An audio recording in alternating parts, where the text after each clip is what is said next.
네, 외신 브리핑 금요일 순서입니다. 이제 추석 연휴를 불과 24시간도 안 앞두고 있는데요. 오늘 하루 좀 기분 좋게 보내셨으면 좋겠습니다. 증시도 일단 반등 채비는 대외적으로는 갖춰져 있는 상태인데요. 외신 브리핑 먼저 중국 증시부터 보시죠. 어제 우리나라 마감 후에 마감이 중국이 나왔기 때문에 이거 조금 안 보신 분들도 계실까 해가지고요.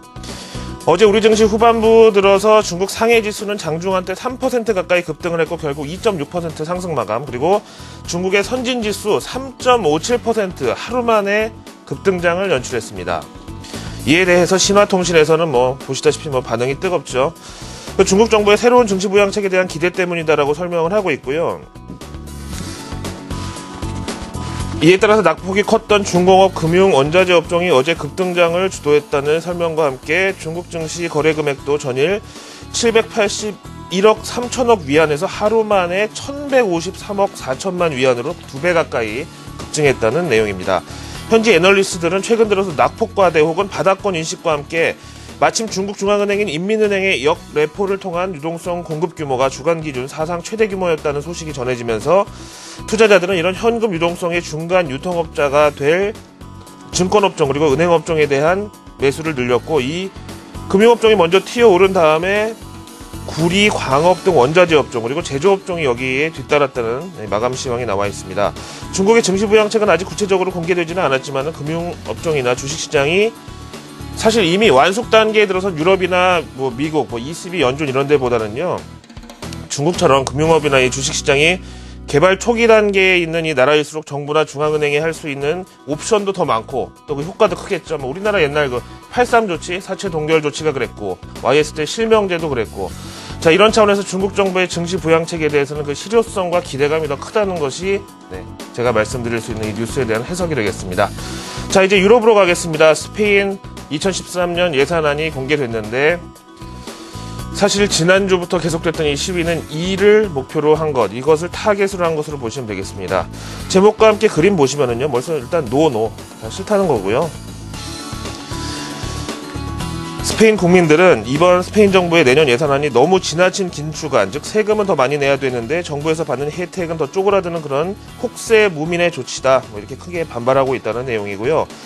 사실 스페인의 경우는 지금 실업률이 25%, 4명 중에 1명은 지금 실업자인데, 이런 상황에서 기업들이나 국민들이 자력으로 일어서기는 거의 불가능하다고 볼 수 있는데, 이런 상황에서 스페인이 오히려 390억 유로 규모, 우리 돈으로 56조 원가량의 예산 삭감을 발표하면서 법인세를 더 내야 되는 기업들은 기업들대로 부가가치세를 더 물면서 연금은 깎이고 소득공제도 더 줄어들고, 이런 국민들은 국민들대로 거세게 반발을 하고 있습니다. 근데 스페인 정부가 우리는 성의를 보이려고 하는데 국민들이 저렇게 죽기 살기로 반대하고 나온다, 좀 봐줘라, 이렇게 일종의 쇼맨십으로 활용할 가능성도 없지는 않습니다. 하지만 앞으로도 이런 시위가 더 격화되고 확산되고 또 장기화된다면은 지난 그리스 사례에서 우리가 학습 효과로 배웠다시피 총리도 한번 옷 벗어야 되고요, 여야가 한 2번 정도 뒤집혀야 되고, 그리스의 경우는 이렇게 해서 한 2년 정도 지난 뒤에 결국은 새로운 총리와 여당이 유럽연합과 적당히 서로 양보하는 차원에서 구제금융 받기로 결정이 됐는데, 이 과정이 이제 스페인도 접어들었다. 얼마가 걸릴지는 아직 모르는 상황, 이렇게 말씀을 드리겠습니다. 자, 이제 월가로 와서 요 내용을 하나 보겠습니다. 블룸버그 통신의 보도 내용입니다. 얼마 전 은퇴하긴 했지만은 정말 전설의 투자자라고 불리우는 조지 소로스인데요. 이분의 특징이라고 하면은 진짜 항상 몰빵인데 항상 다 이긴다는 거죠. 그래서 속된 말로 이런 동물적인 감각과 촉을 가진 투자자고요. 일화 중에서 제일 유명한 게 외환시장에서 영국 중앙은행인 영란은행을 무릎 꿇리고 항복을 받아낸 일이 있죠. 물론 영란은행은 거의 깡통 직전까지 갔다가 살아났고, 소로스는 천문학적인 수익을 챙겼는데, 그런 면에서 이런 소로스가 USA 액션이라는 정치자금 후원재단에 오바마 대통령의 재선을 배팅하는 쪽으로 100만 달러를 기부했다.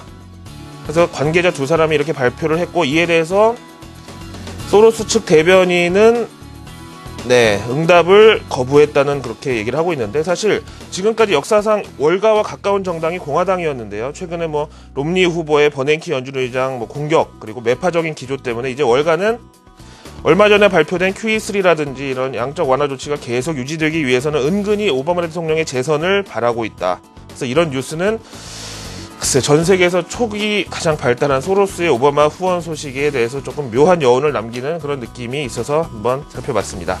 금요일 아침 외신 브리핑이었습니다.